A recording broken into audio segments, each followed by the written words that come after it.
everyone. Today, my group and I are excited to share our project titled Heritage of Finance Exploring Family Financial Narratives. But before we start, we would like to introduce ourselves. My name is Anjeli Bilong. My name is Altira. My name is Siti Rohadatul Aisy. And my name is Siti Shazriatul Afieza. Now, our study dives into the financial habits of Malaysian families across three distinct generations.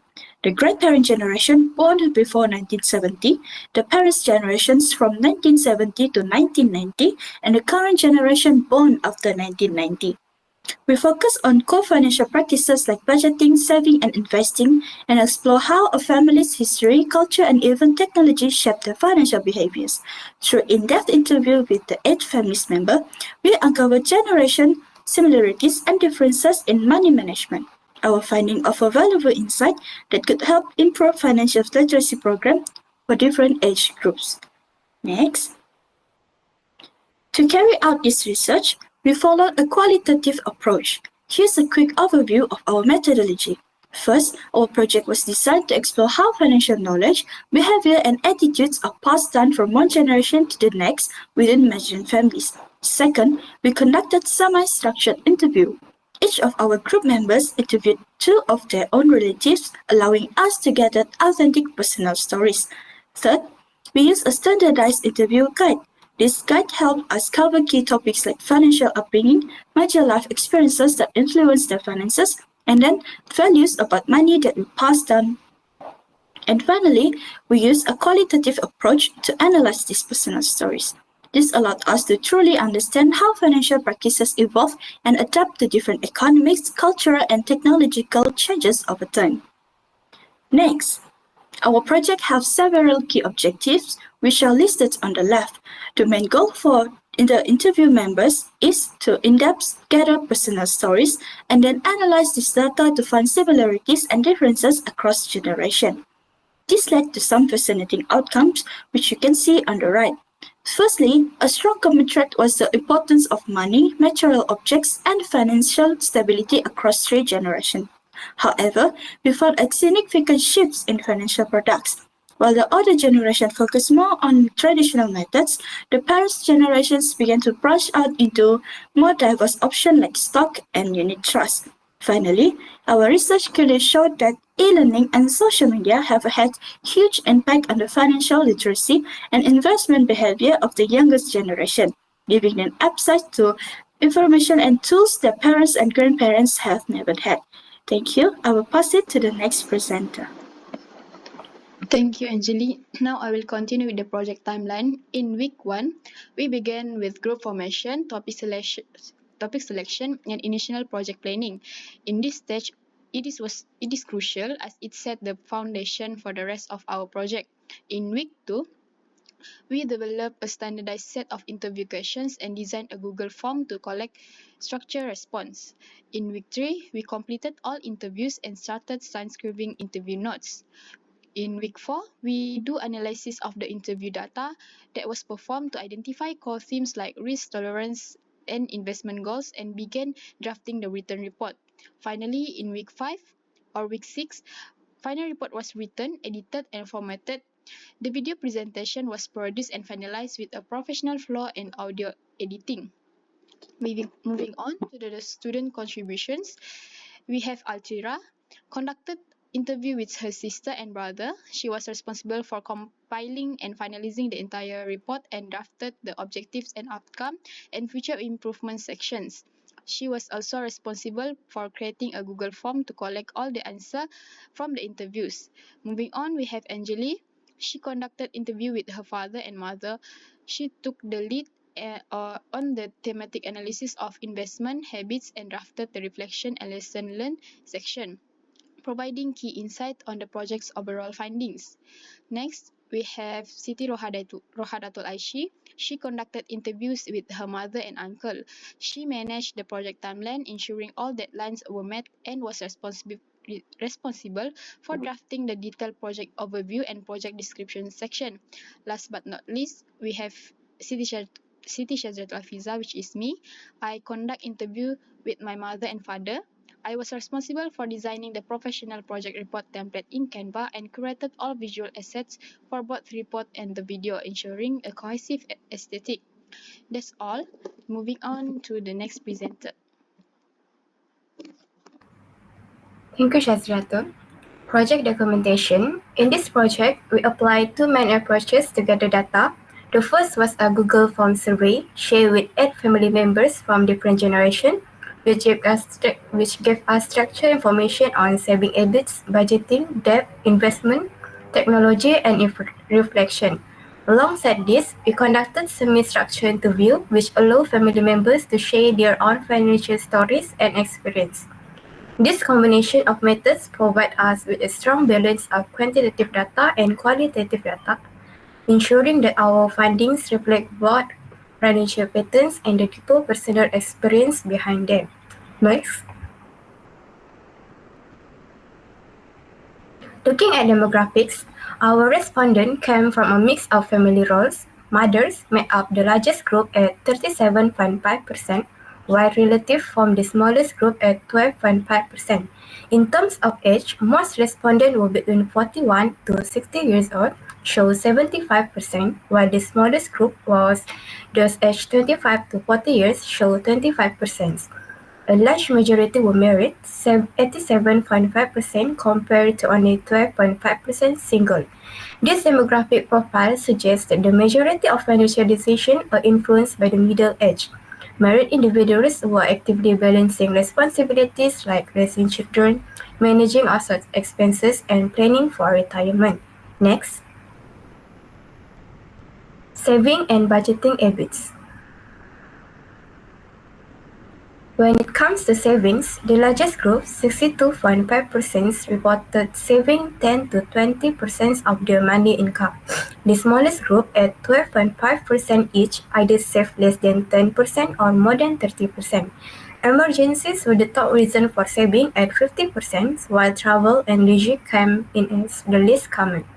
As for commitments, children education was the biggest expenses at 50% compared to vehicles at only 12.5%. This result highlights that while savings are generally modest, the strong focus on emergencies and education shows that families prioritize security and future stability over lifestyle or luxury spending. Next. Investment and debt attitudes. For investment, the most common choice was fixed deposit and ASB used by all respondents, 100%. In terms of retirement planning, 37.5% consistently saved a portion of income, while others did so irregularly or not at all. Debt attitudes were divided, the largest share leaned towards being cautious, while the smallest group, about 12.5%, felt very comfortable with debt.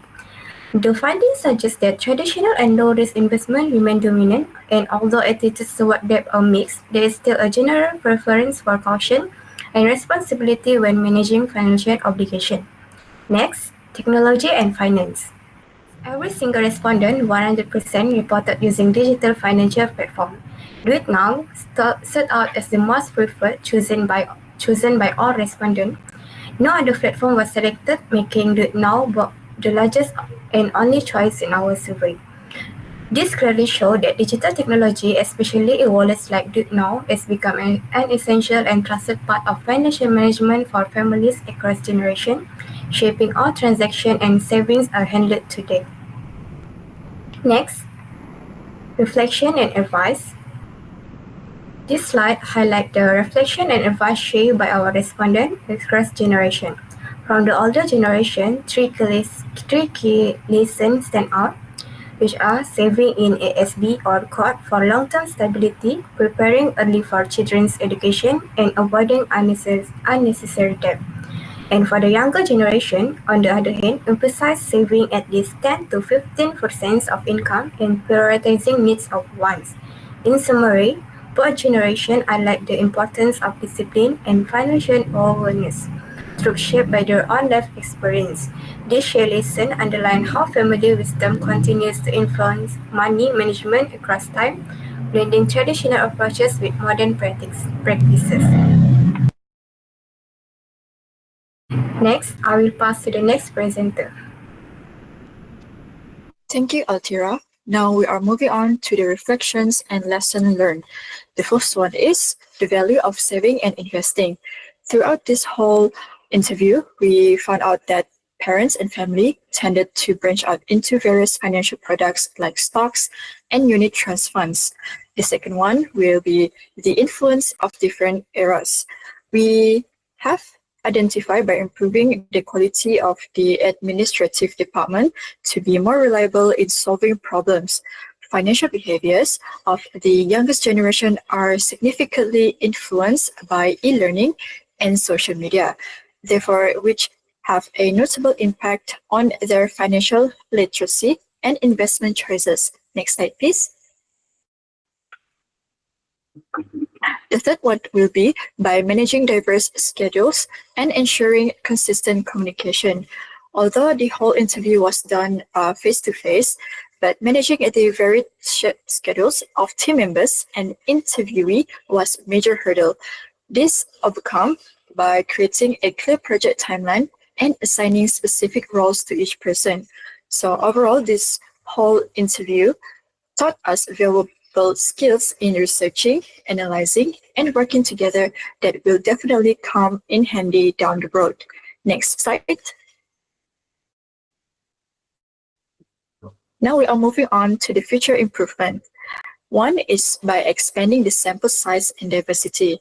While our 8 interviewee provided rich qualitative data, however, a larger sample size would strengthen the project's statistical validity. So future research could expand the number of participants to at least 20, which incorporate a wider range of socio-economic backgrounds and geographical location across Malaysia.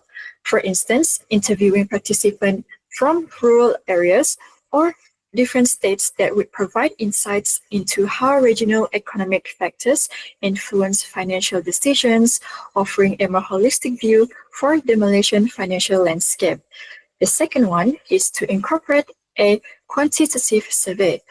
A future project could integrate a more substantial quantitative component through a large-scale online survey. In other words, this would allow for a more robust statistical analysis of the financial habits from different age groups, validating the themes identified in our qualitative interviews and also enabling us to identify stronger correlations between age, income, and financial behavior. Last but not least, by developing a practical tool. A future project could aim to develop a practical application based on our findings. For instance, a mobile app or interactive website could be created to help young adults by applying the timeless financial wisdom of their parents and grandparents through their modern financial lives. The app could feature a Wisdom of the Elders section, which provides a bite-sized tips on topics like saving and budgeting, alongside modern tools for tracking expenses and managing investments. This would transform our research from a simple report into a useful tool for financial literacy. Next slide, please. To conclude, our group project was successful in its attempt to investigate intergenerational transfer of financial knowledge, attitudes, and behavior within Malaysian families through examination of detailed personal stories. The collaborative project and research, analytical and presentation training have empowered us to meet the challenges of the future both academically and professionally. The results support further actions to enhance intergenerational communication to facilitate better financial prosperity and decision-making within families. That is all from our group, and thank you for your attention.